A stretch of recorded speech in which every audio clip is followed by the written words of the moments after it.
የቡዳን መንፈስ ከላያችን ላይ ለማስወገድ ምን ማድረግ እንዳለብን 3 ነጥብ ብቻ አስቀምጬ እንለያይ። አንደኛ የቡዳ መንፈስ መጀመሪያ መኖርና ለመኖር ማረጋገጥ አለብኝ ስትሉ ምልክቱ ምንድነው? ያንን ትምህርቱን በደንብ ማዳመጥ ቡዳ ምንድነው የሚለው ቼክ አድርጎ በትምህርታችን ውስጥ ማየት ገብቶ በደንብ መመርመር። ቡዳ ምን ላይ ነው የሚቀመጠው? አይን ላይ ነው? ፊት ላይ ነው የሚቀመጠው? ምን የጎዳብኝ? ምን ያበላሸብኝ? እኔ የነካሁት ነገር በሙሉ የሚበላሽብኝ ከሆነ አው ችግር በርግጥ ችግር አለ፣ ቡዳ አለ። ግን ደግሞ እኔ ራሴ አባካኝና አጥፊ ሆንኩት ገንዘብ ሳገኝ ብቻ ነው ወይስ ድሃም ሆኜ አባካኝና አጥፊ ነኝ? ቼክ ማድረግ አሟጦ መጨረሻ እስክትደርሱ ድረስ ድሃ መሆናችሁ እንኳን ራሱ አሁን አንዳንድ ሰው የሚበላው የሚጠጣው አጥቶ እንኳን ለአረቄ ሳንቲም አያጣም፣ ለሲጋራ ሳንቲም አያጣም። ምንም እኮ ሆድ ውስጥ እኮ ምግብ የለም። እስከ መጨረሻው ሰዓት ድረስ ከእናንተ ጋር ይፋለማል፣ ምንም እንዳይኖራችሁ አድርጎ። ቂምና ሳንቲም ኪስ ውስጥ አያድርም ይላሉ አይደል ሰካራሞች።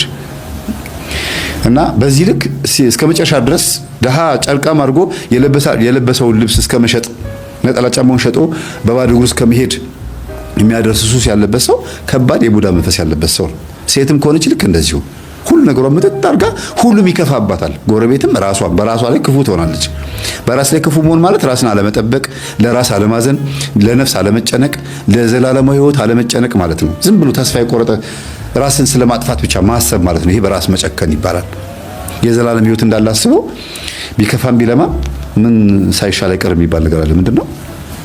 ለክፉም ለደጉ ምን ሳይሻል አይቀርም ሲጻፉት እናንተ። ስለዚህ መንግስተ ሰማያትም ገነትም ቢኖርም ባይኖርም ሲኦልም ቢኖርም ባይኖርም ግን ደግ ሆኖ መኖር፣ ጾሞ ጸልዮ ሰግዶ ለአይምሮና ለህሊና ታማኝ ሆኖ መኖር ይሻላል።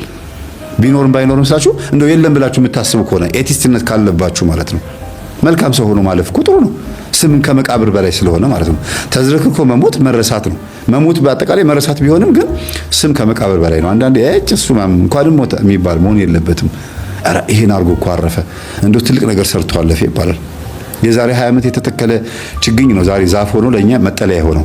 እኛ ደግሞ ችግኝ ተክለን ደግሞ ለሚቀጥሉት ትውልድ ዛፍ እንዲያገኙ ማድረግ አለብን። እና ስለ ቡዳ መንፈስ ማወቅ ነው መጀመሪያው። ሁለተኛ ደግሞ በዙሪያችን ያሉ ሰዎችን ማየት።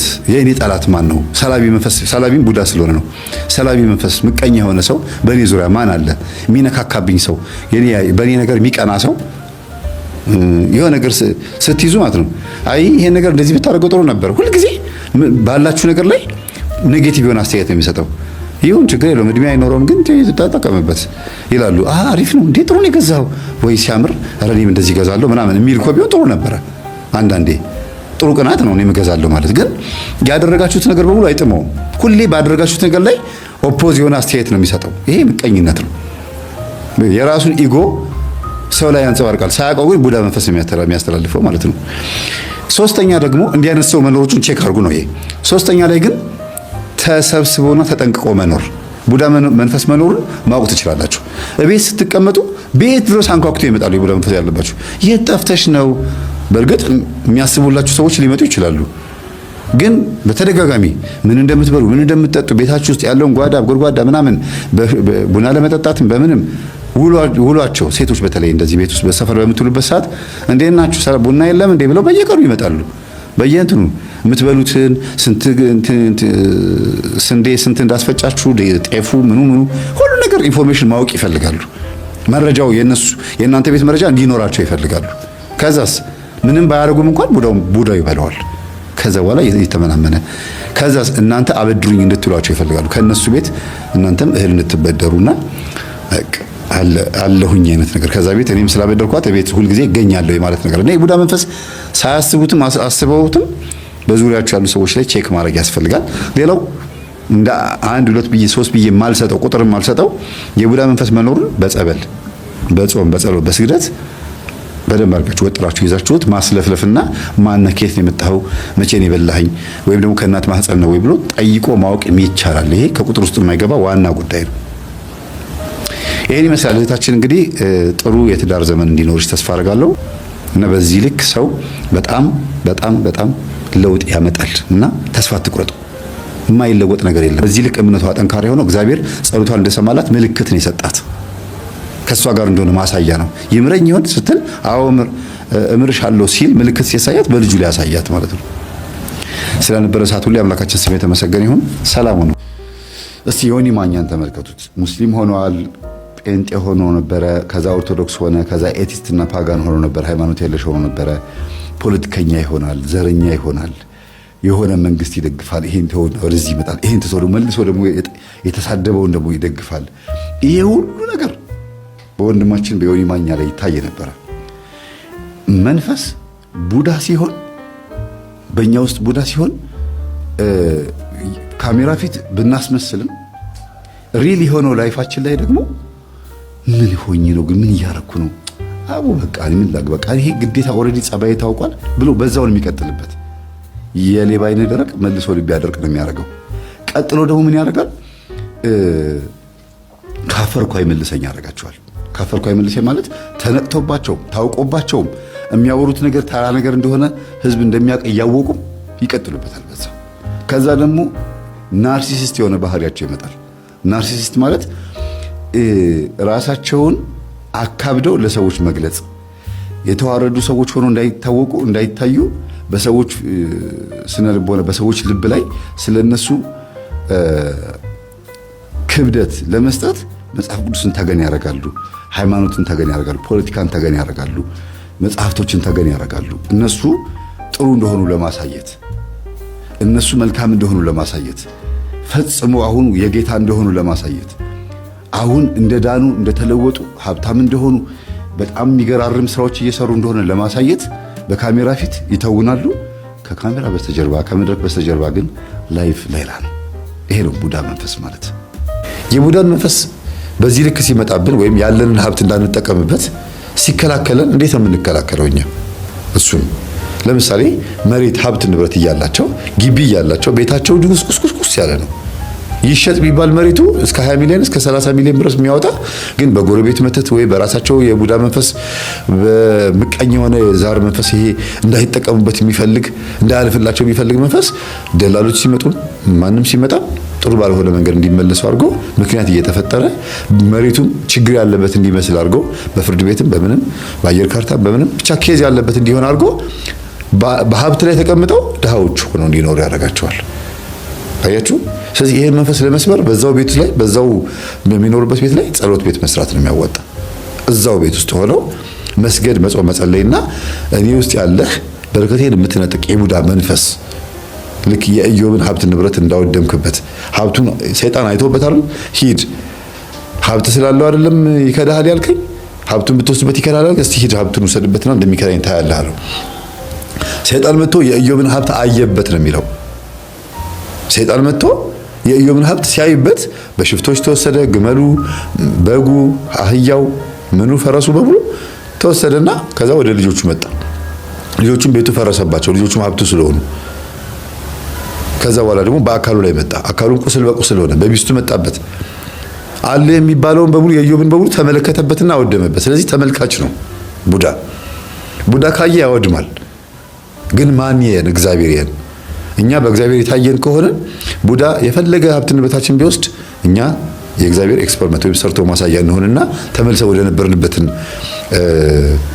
ሀብታችን እንመልሳለን። ምን ካልን ሰጪም ነሽም እግዚአብሔር ነው። ራሱ ሰጠኝ፣ ራሱ ወሰደው። እግዚአብሔር ሰጠ፣ እግዚአብሔር ነሳ። ከእናቴ ወር ስወለድ ራቁቴን የተወለድኩት አሁንም ራቁቴን እገባለሁ እያለ ሲያመሰግን ቆይቶ እንደነበረው አዲስ ሀብት፣ አዲስ ንብረት፣ አዲስ ልጆችና አዲስ ሚስት ሌላ ማንነት ኖሮ 140 ዓመት ኖሮ ሞተ ነው የሚለው አይደለም ኢዮብ። ስለዚህ ቡዳ ምንም እንኳን ቢመለከትም እግዚአብሔርን ከያዝን ግን ይመታል። ለዚህ ነው መጽሐፈ ሄኖክ ምዕራፍ 2 ላይ አዛዝኤል የሚባለው መንፈስ ለሴቶች ኩል መኳልን አስተማረ፣ እንሾሽላ መቀባትን አስተማረ፣ የምንዝር ጌጥ ማድረግን አስተማረ፣ አምባር ጌጣጌጦችን ማድረግን አስተማረ። እንሾሽላ መሞቅ፣ ኩል መኳል፣ ቀንድ መቀንደም አይደለም ይሄን አስተማረ ነው የሚለው። ለምን ተመልክ በሰው ላይ ሆኖ ማየት ይወዳል። የሰዎችን ንብረት በሰው ላይ ሆኖ ነው የሚያየው። የራሳቸው እንዳይመለከቱ የሰው እንዲመለከቱ ያደርጋቸዋል። መኪና ገዛ፣ የሀብት ንብረት አገኘ፣ ይሄ ችግር የለውም እስኪ ዘርፎ ወይም ደግሞ ነገር አድርጎ ነው እንጂ ሰርቶ መቼም አላመጣውም ይባላል። በቃ ያ ሰው ላይ ሆኖ ሀብታችሁን ይመለከትባችኋል። እናንተ እንዴት እንዳመጣችሁት እናንተ ነው የምታውቁት። በጤንነት ካመጣችሁት እግዚአብሔር ያግዛችኋል። በሌብነት ካመጣችሁት ደግሞ ያው ነው የታወቀ ነው። አጥፍቶ ጠፊ ነው የምትሆኑት። እና የሰላቢ መንፈስ ቡዳ የሰላቢ መንፈስ ሲሆን ሁለት አይነት ነው። አንደኛ ለምን በሀብት ንብረት በለጠኝ፣ ለምን ከኔ ቀደመኝ፣ ስለዚህ የሱን አጥፋበት፣ አውድምበት፣ አቃጥልበት ነው ሰላቢ፣ በቃ ስለበበት ነው። ሁለተኛው ደግሞ እኔ ከሱ ጋር አብሬ መካፈል እፈልጋለሁ፣ ያለው ሀብት እንዲያካፍለኝ እፈልጋለሁ፣ አብድረኝ ስለው እሺ እንዲለኝ፣ የሼር እንስራ ስለው እሺ እንዲለኝ፣ ብቻ በአጠቃላይ የሱ የሆነ ሀብት በሙሉ የኔ እንዲሆን እፈልጋለሁ ብሎ ያላችሁን ሀብት የሚቀራመት ሰው ይህም ሰላቢ ነው። ስለዚህ እንዲህ አይነቱ መንፈስ የምትከላከሉት ጸሎት ክፍል ውስጥ እዛው ባላችሁ ሀብት ንብረት ቦታ ላይ በመጸለይ በመስገድና የጸለያችሁበትን ውሃ በመርጨት መልካ ሩፋኤልን በመጸለይ የቡዳ መንፈስን ሰዳዲ አጋንንት ስለሆነ አሳዶ እናንተን የሚከታተላችሁ በሰው አይን ላይ ሆኖ የሚከታተላችሁ መንፈስ ሰዳዲ አጋንንት ቅዱስ ሩፋኤል ያሳድደዋል ማለት ነው። ሌላው ኮንሺየስሊ ከአይምሮ የሚነሳ መንፈስ ስለሆነ ቡዳ መንፈስ ቅዱስ ኡራኤልን ጸበልና መልካ ኡራኤልን በመጸለይ ማባረር ይቻላል። ስፔሻሊ ይሄንን መንፈስ ነው ብላችሁ እያላችሁ ሀብት ንብረት በእናንተ ሀብት ንብረት እንዳትጠቀሙ የሚከላከለውን ጸጋ ራሱ ኖሯችሁ የመናገር ክህሎት፣ የማሳመን ክህሎት፣ ፒኤችዲ ዲግሪዎች፣ የተለያዩ በቃ አሪፍ የትምህርት ውጤቶች ሪዛልት እያላችሁ ማትጠቀሙበት ከሆነ ተምሮ ብቻ ዝም ብሎ እድሜን መፍጀት ከሆነ ይሄ መንፈስ ቡዳ መንፈስ ነው። ባላችሁ ነገር እንድትጠቀሙ አይፈልግም ማለት ነው። ደግሞ የገዛ የራሳችሁ የቡዳ መንፈስም ሊሆን ይችላል፣ ዛርም ሊሆን ይችላል፣ የሰውም ደግሞ ሰላቢ ሊሆን ይችላል። ከየት እንደመጣ እናንተ ናችሁ የምትለዩት። እና እንዲህ አይነት መንፈስ ተከላከሉት። የራሳችሁ የሆነ ነገር አያምራችሁም። ሁልጊዜ የሰው ነገር ነው በቃ ደስ የሚላችሁ።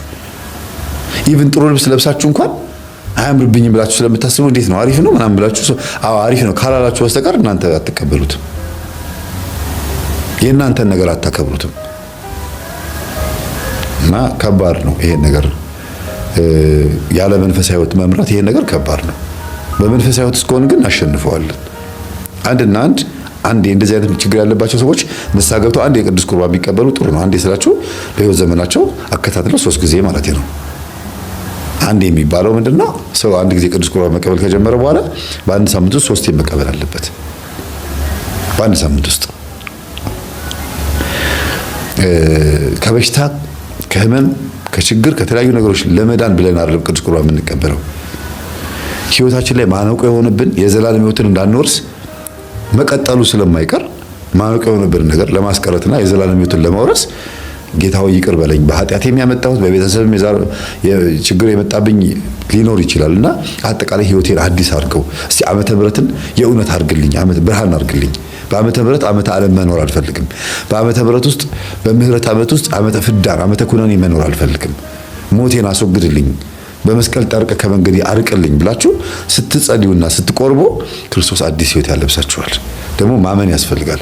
ልክ ስለት ስትሳሉ ስለቱ ከመድረሱ በፊት ገንዘብ ስታስገቡ ወይም ደግሞ ይሄን ያክል ብር አመጣለሁና ይሄን ካርክልኝ ስትሉና እንዲህ አይነት ነገር እንድታደርግልኝ ስለምፈልግ ይሄን ገንዘብ አስገብቻለሁ ማለት ይለያያል። አያችሁ፣ ሁለቱ በጣም ትልቅ ልዩነት አለው። ካልገባችሁ ደግማችሁ አዳምጡት ወደ ኋላ አንድ ስቴፕ አድርጋችሁና በህይወታችሁ ውስጥ የተሰጣችሁን ጸጋ መጀመሪያ በደንብ ወቁት። እግዚአብሔር ምን አይነት ክህሎት፣ ምን አይነት ጸጋ፣ ምን አይነት ቴንደንሲ ነው የሰጠኝ? ለኔ የሰጠኝ ዝንባሌ ምንድነው? ምንድነው የኔ ሆቢ? እግዚአብሔር ለኔ የሰጠኝ ከሰዎች ለየት ያለ ምንድነው ለኔ ለብቻ የሰጠኝ ነገር ብላችሁ ወቁት። እሱ ነገር ለማሳደግ ሞክሩ። ጥሩ ከሆነ መጥፎ ባህሪያችሁን ለማስወገድ ሞክሩ።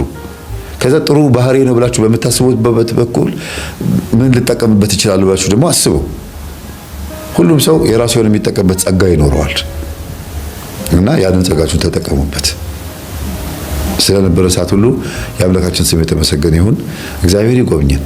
ሰላም ነው። ወጣ ገባ የሚል መንፈስ እንደዚህ ነው ያልኳችሁ። ለዚህ ነው ከባድ ነው። ወጣ ገባ የሚል መንፈስ አይያዝም። ልክ ልትጸልዩ ስትሉ ይወጣል፣ ጸልያችሁ ስትጨርሱ ይገባል። ቤተክርስቲያን ስትሄዱ ሰላማዊ ስሜት ይሰማችኋል፣ ስትወጡ ደግሞ ተሸክማችሁ ትሄዳላችሁ፣ ከበር ላይ ማለት ነው። የሆነ መጽሐፍ ቅዱስ ስታነቡ መንፈሳዊ ቦታ ላይ ስትውሉ ደስ ይላችኋል። እንደገና ወደ ቤት ስትመጡ ደግሞ እንደገና ያ ነገር ይመጣል፣ ይገባል። ለምን? ወጣ ገባ ነው የሚለው። ስለዚህ ሁልጊዜ ጠዋት ስትጸልዩም ማታ ስትጸልዩም እኔ ውስጥ ያለ ማንኛውም አይነት ርኩስ መንፈስ በስላሴ ስም በኢየሱስ ክርስቶስ ስም በመድኃኔዓለም በአማኑኤል ስም ታሰር። ስልጣን የለህም፣ አቅም የለህም፣ ባለህበት ታሰር፣ የስሙ ኃይል ይሰርህ ብላችሁ ማሰር አለባችሁ። በቃ በጌታዬ በኢየሱስ ክርስቶስ ስም አስሬሃለሁ ብላችሁ ስታስሩት እየወጣ እየገባ አያስቸግርም። እዛው ባለበት ነው የሚታሰረው ማለት ነው። አያስቸግርም ብቻ ሳይሆን አይሸውዳችሁም። ስትጸልዩ ስትሰግዱ የሚያንጠራራችሁ የሚያዛጋችሁ እኮ የታሰረ መንፈስ ነው አይደል እንዴ? መውጣት ስላልቻለ እኮ ነው። መንጠራራት፣ ማፋሸክ፣ ሆድ መንፋት፣ ፈስ መፍሳት፣ እንባ በቃ በማዛጋት ብዛት እንባ በቃ በጣም ይበዛል። ይሄ መንፈሱ ከእናንተ ወጥቶ የሆነ ቦታ ላይ መደበቅ አለመቻሉና እናንተው ላይ ሆኖ መታሰሩ ነው። ሌላም ደግሞ እንደገና ያልታሰረ መንፈስም ከሆነ ደግሞ ጸሎቱን እንድታቆሙት እየተፋለማችሁም ሊሆን ይችላል። አንዳንዴ እንደዚህም ያጋጥማል። ያ ያልታሰረ መንፈስ ይኖራልና ሲፈራ በተለይ የሴት ጓደኞቻችሁ የወንድ ጓደኞቻችሁ መተት ካለ የበላችሁት መተት ካለ ልክ ጸሎት ልትበረከኩ ስትሉ ሆዳችሁ ይነፋል፣ ፈስ ይመጣል። ያ ፈስ ይፈሳም ሲባል ፈሪ ማለት አይደለ? ይደነግጣል፣ ይፈራል፣ ልባሹ ድው ይላል። ጸሎቱን ቶሎ እስኪጨርሱ ድረስ ያቆነጠንጣችኋል። እናም ገጽ ቆጠራ ትጀምራላችሁ። ጭንቅ ይለዋል በቃ። እናንተ የሚጨንቃችሁ ነው የሚመስላችሁ፣ ግን እንዳይጋለጥም ፈርቶ ነው። እንደገናም ደግሞ ቶሎ ከተንበረከካችሁበትም እንድትነሱ ፈልጎ ነው ማለት ነው። እና ምንድነው አንዳንዴ የሚደረግባችሁን ነገር እወቁ። የምታረጉትን ብቻ ሳይሆን እናንተ ላይ ምን እየተከናወነ ነው፣ በማን እየተከናወነባችሁ ነው የሚለው ነገር ለማወቅ ሞክሩ። አንደኛ ትጠነቀቃላችሁ፣ ከዛ ሰውም ለመራቅ ይጠቅማችኋል። አንዳንዴ ከክፉ አድራጊዎች መራቅ ከመጽሐፍ ቅዱስ የተማረው ክርስቶስ ምን አለ? በዚህኛው ከተማ ፈተና ሲያደርስባችሁ ወደዛኛው ከተማ ሽሹን ያለው። በቃ አንዳንዴ ከክፉ ሰዎች ለመራቅ የራሳችሁን የሆነ ነገር ለመጠበቅ ክፋትንም ራሱ ላለመከታተል ሰላማችሁን ለማስጠበቅ የግዴታ ማወቅ አለባችሁ። የሚያስጨንቃችሁ ነገር ካለ እወቁት። ያ የሚያስጨንቃችሁን ነገር መፍትሄ ተብሎ የሚታሰበው ከመፍትሄዎች ውስጥ አንዱ ማወቅ ነው። የሚገርማችሁ ማወቅ ራሱ መፍትሄ ነው። አልሰማም አትበሉ። ጭንቅ የሚላችሁ እኮ ስላላወቃችሁት ነው። ማን ነው ምን ሆኜ ነው ብለ ትላላችሁ እኮ።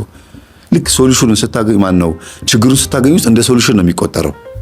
ለምን? መሸሽ አንድ ሶሉሽን ስለሆነ መራቅ፣ መተው፣ ለዛ ሰው መጸለይ።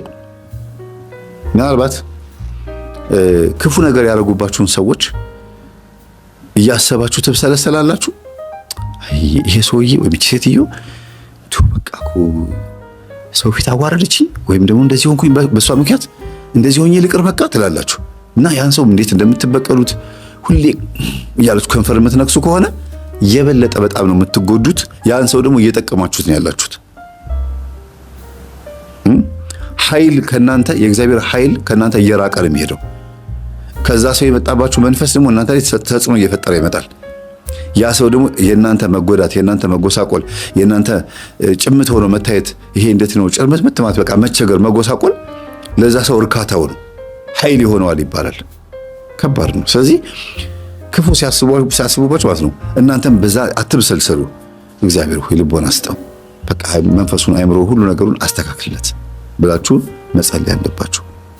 ለዛ ሰው መልካም ነገር በተመኛችሁ ቁጥር ከእናንተ የሚወጣው የእግዚአብሔር ኃይል የመልካምነት ኃይል ይጋራል። ያ ሰው የመጣባችሁ መንፈስም ካለ ይታሰራል። ለዛ ሰው ስትጸልዩለት የእናንተ መልካምነት ደግሞ እዛ ሰው ጋር ሄዶ ምን ይሆናል? ይጋባበትና መልካም ማሰብ ይጀምራል። ክፉ ጠላታችሁ ሳይሆን የሚሆነው ግን እኮ እንደዚህ ማድረግ አልነበረብኝም ብሎ የማሰብ ኃይል ይኖረዋል። ደግ ደጉን እንዲያስብ ትረዱታላችሁ። መልካምነት መልሶ ይጋባል። ታውቃላችሁ ወደዛ ሰው ከእናንተም ይኸው ጥቁር የለበሱ ሰዎች አካባቢ ላይ ሳቅ የለም። ነጭ የለበሱ ደስታ ያለበት ቦታ ላይ ሀዘን የለም። ይጋባል ቦታው ላይ። አንዳንዴ እስክስታ የማይችሉ ሰዎች ሰርግ ላይ አይታችኋል? ይወሰወሳሉ እኮ አይደል? ና ክርስቲና ጨፍር ሲባል አህራኒ አሁን ይልና ይቀመጣል አይደል? ከዛ ሁሉም ሰው ሲጨፍር ተነስቶ ማለት ይጀምራል እስክስታ እና አትሞስፌር ይጋባል። ኢንቫይሮንመንቱን በሙሉ የመምሰል እድል ያጋጥመዋል። ስለዚህ መልካም የሆኑ ነገሮችን ከውስጣችሁ ባወጣችሁ ቁጥር ስለ ጠላቶቻችሁ ክፉ ስለሚያስቡባችሁ ሁልጊዜ እግዚአብሔር ሆይ ግለጥለት። ልክ እንደ ነብዩ ኤልሳ ማለት ነው።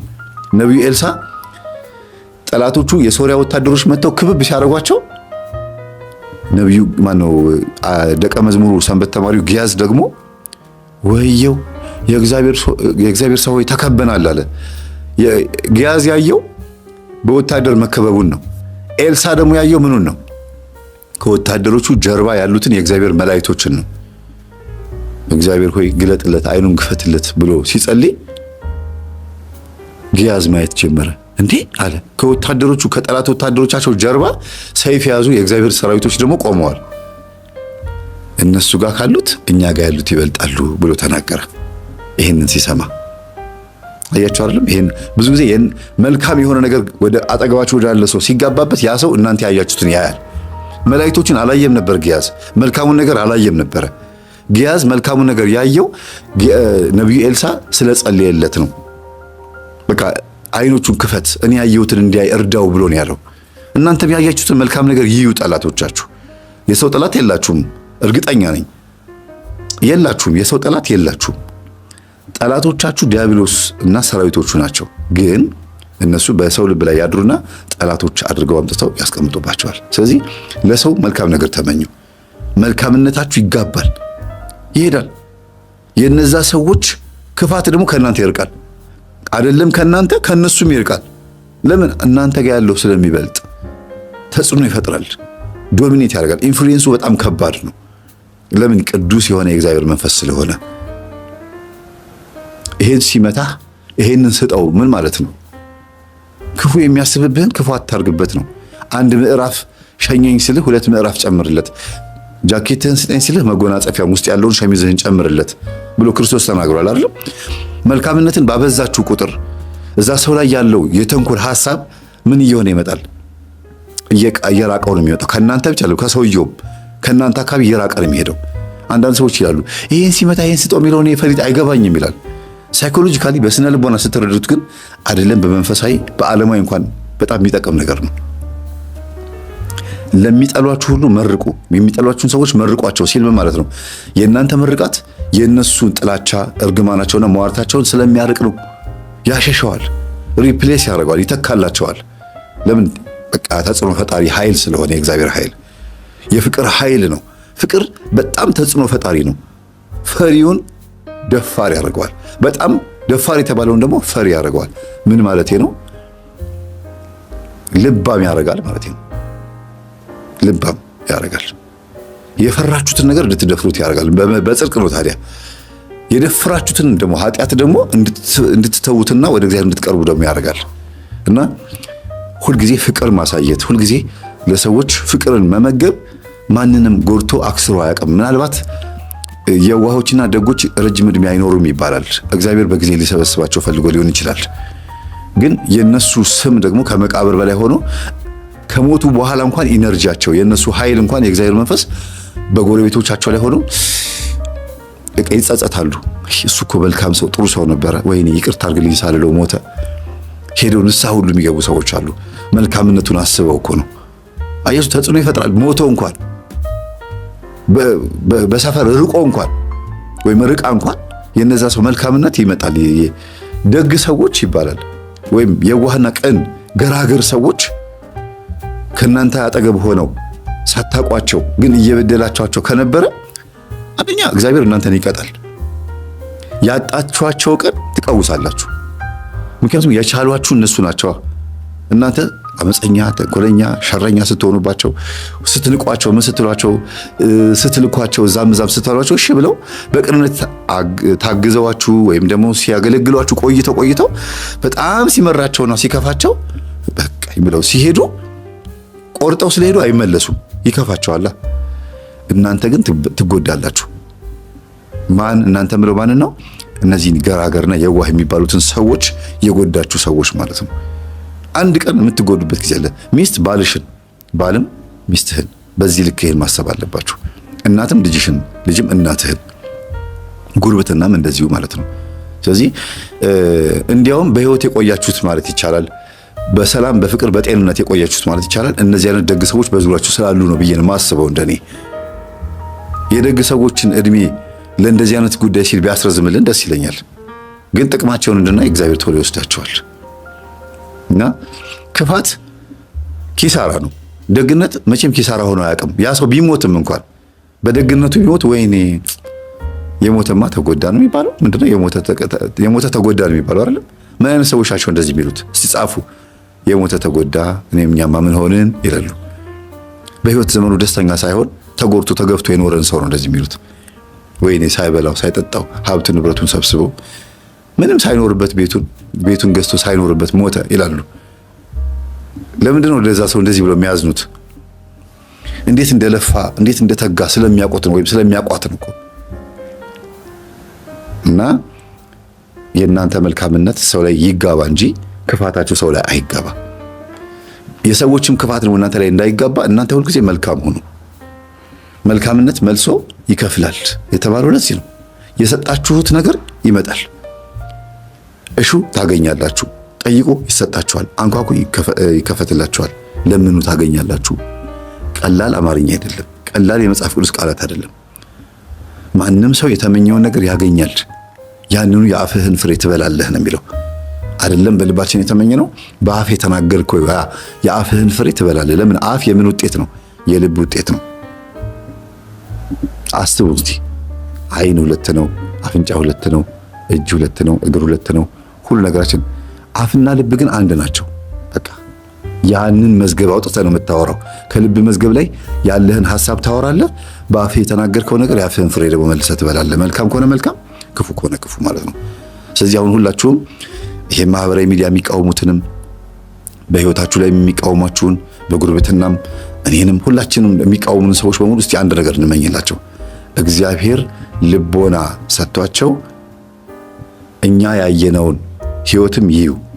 የትኛውን ህይወት?